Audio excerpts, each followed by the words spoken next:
প্রিয় শিক্ষার্থী, এখন আমি তোমাদের নবম দশম শ্রেণীর সাধারণ গণিতের বীজগাণিতিক রাশি তৃতীয় অধ্যায় 3.2 এর 11 নম্বর অঙ্কের সমাধান করে দেখাবো। 11 নম্বর দেওয়া আছে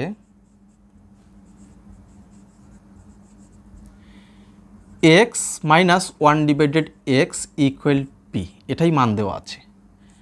প্রদত্ত রাশি যে রাশির মান নির্ণয় করতে বলেছে এক্স কিউ মাইনাস 1 ডিভাইডেড এই এক্স কিউ।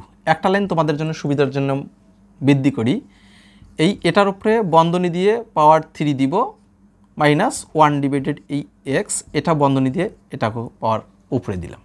1 উপরে পাওয়ার থেকে কোনো লাভ হবে না।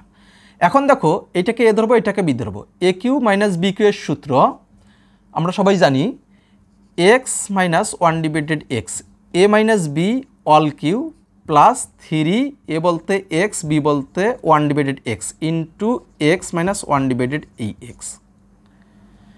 দেখো তাহলে মান বসাই, এই কথাটা তুমি লিখলে লিখতে পারো, না লিখলে কোনো সমস্যা নেই।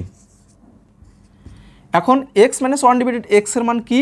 এই তো পি, এই পি নিব, তার উপরে পাওয়ার আছে, পাওয়ার দিব, প্লাস এই এক্স ক্যান্সেল, এই 3 3 অর্থাৎ 3, আর এক্স মাইনাস 1 ডিভাইডেড এক্সের মান কি? পি, এই ইন্টু অবস্থায় পি রাখবো। এখন দেখো এটাই অ্যান্সার দেওয়া যাবে। আবার যদি কমন না, দুইটি পদ থেকে তো পি কমন নেওয়া যাচ্ছে, তখন পি কমন নিবে, পি স্কোয়ার মাই প্লাস আর হচ্ছে যে 3 থাকতেছে 3, এটাই হচ্ছে অ্যান্সার। আবার তুমি উপরেরটাও অ্যান্সার দিতে পারো।